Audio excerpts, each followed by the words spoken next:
Thank you for joining us today. The women and loved ones going through infertility deserve a safe place in the public square to talk about it candidly.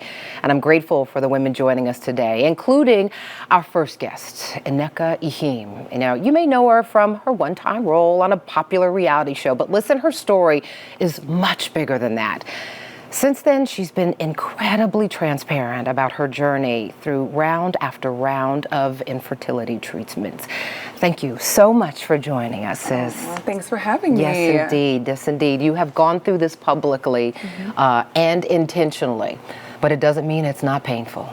Oh, yes. It's definitely been a whirlwind. This has been, and it's been a few years now, right? Yes, since 2022. Yeah, 2022. Tell us how it became very clear that you were not going to be able to conceive a child just traditionally, the way we... You know, so I got married at 33, turning 34. And, you know, for the first year of my marriage, my husband and I just wanted to enjoy each other and travel and live life. And starting a family wasn't really something that we thought we'd have hiccups on when we, you know, eventually decided to do so.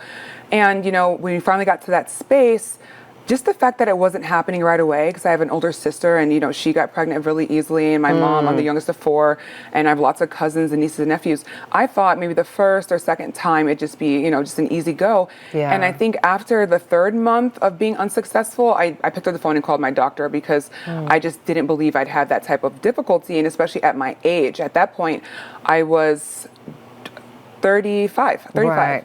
Yeah. So, but did you sort of suspect, okay, maybe, because I know sometimes they'll say, this is advanced maternal age pregnancy. Let me just have a conversation and see what's going on. Well, I never thought advanced maternal age applies to me, you know, so that's other people, not me. And this whole IVF thing in general is not something you think or suspect would happen to you in and of itself. But I just wanted to get a checkup. So I called my doctor to say, am my blood work okay? My vitals okay? Is there anything that I need to know? And that's what prompted the call. And so what happens from there? What does the conversation look like with your physician? Well, they're the ones who brought up advanced maternal age. So then, and you were like, wait, it is me? I know, I'm like, wait a minute, are you sure? 35, right? Yeah, so then I had to do a series of blood work. I did an HSG to check if my fallopian tubes were open, and everything came back phenomenal. They looked at my results and said, we don't even understand why you'd be having any difficulty because your labs look great. They said, give it a couple more months and then let's talk. What happened after a couple more months? A couple more months, no results. So I called them back and they were saying, you know, let's get started on an IUI and things of that nature. And I just didn't really like how I was feeling in terms of my first fertility clinic. I felt like I was just a number. I didn't really feel like I had a relationship with my doctor. So then I switched over to Montgomery Fertility Center, and that's where I've been ever since. And my doctor there has really treated me with such compassion and has really provided me with a lot of information on my situation and the best way to move forward. And she was so honest with me and was like, we need to move forward, we need to move fast because your eggs are aging by the second. Wow. So I know you like this IUI thing, but we really need to move to IVF. And let's talk about this. This is from your social media, in part of you being candid. Let's talk about what we're seeing. It's in fast motion, but it's because you have to do it so many times. Yes. What are we seeing? What is this process like when you have to give yourself these injections? Well, it hurts, first of all. People are just like, oh, you know, stomach fat. No, it hurts. And you're doing it for about 2 weeks, and there's multiple injections. There's about 3.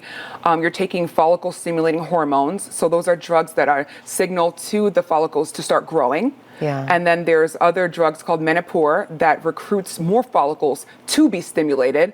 And then you have an injection called Ganirelix. And so how many do you have to do like in a day? Like that was over the course of a period of time. But... Well, there's 3 injections per day for about 14 days. Oh my goodness. Yes. That just has to wear on you, right? Yes, and I don't think I ever conceived this at the time I started this, but it's a really emotional process.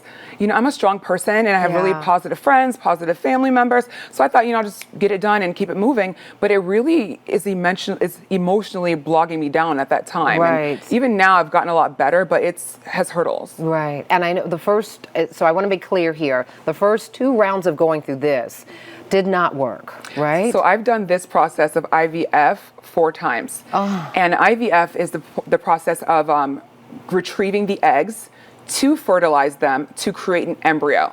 So that's the first part of IVF. So I've done that 4 times. And I've gotten a handful of eggs that became embryos. And that's what we're looking for here Yes. on your ultrasounds, right? That's Yes. what the doctors are looking for at that point. Yes. When you're laying there and you've done this over and over again and you see your womb, what is that like? I have to imagine the anxiety, the anticipation. Tell us what that's like. It's frustrating. It's frustrating, especially in my case, because, I've been diagnosed with unexplained infertility. And that's the strangest thing, because I would prefer, none of it is good, right? But I would prefer that there actually be something wrong. Something that was a cause that makes it make sense. Yeah, I would prefer that, because it's like, okay, let me do treatment, let me do antibiotic, whatever the case may be. But the fact that, I've gotten multiple opinions too, and they're all like, oh, you have a textbook, picture perfect uterus, your labs are great, your tubes are open. There's just nothing. And to me, at that point, it's just being optimistic and hopeful. And I think before we go to break here, I want to point out too how challenging this is, not just for the mom, but for the husband, for the partners going through this. How have you and your husband continued to stay optimistic and keep pressing through what is really a painful experience? Yeah, I'm so grateful for him. He's been very supportive and loving throughout all of this. And I feel really bad for him because he feels bad for me. And he's like, I hate that you have to do this. He doesn't even watch me when I do the injections because he hates that I have to do it. And he actually could do the injections, but you just... Some of them he does. So when we get to the second part of the IVF, which is the embryo transfer, he does those ones for me, which is on the butt. It's a long, huge needle. Yeah, I've seen and heard. Yeah, so he does that one for me. But he just hates that I have to do it. And the other day he said to me, thank you for doing this for us. And that was just really sweet because I've never seen it from his perspective or his point of view, but I'm sure it's really, been emotional for him as well. Emotional for both of you, and I appreciate you giving a voice to the women for whom it's also been very emotional. Absolutely. All right, stay with us because when we return, Alicia Blanding and Dr. Jocelyn Slaughter are going to join this conversation. And they're going to be talking about the costs, and we're not just talking about the financial costs. You've heard about it, but we're talking about the emotional costs and how you continue to keep your patients encouraged, your friends encouraged, your partners encouraged, as we all go through this as a village. Stay with us. We'll be right back. Thank you so much for watching. I really appreciate it. And I really want to thank you for season 3 of Portia. It's because of loyal viewers like you that we keep getting to share this daily dose of positivity all across the country. So just a reminder, I still need you to like, comment, and subscribe. And go ahead and tell your friends. You can catch us now in Orlando, in San Francisco, in Atlanta, and all across the country on Fox Soul. Tell your friends. We'll see you soon on Portia.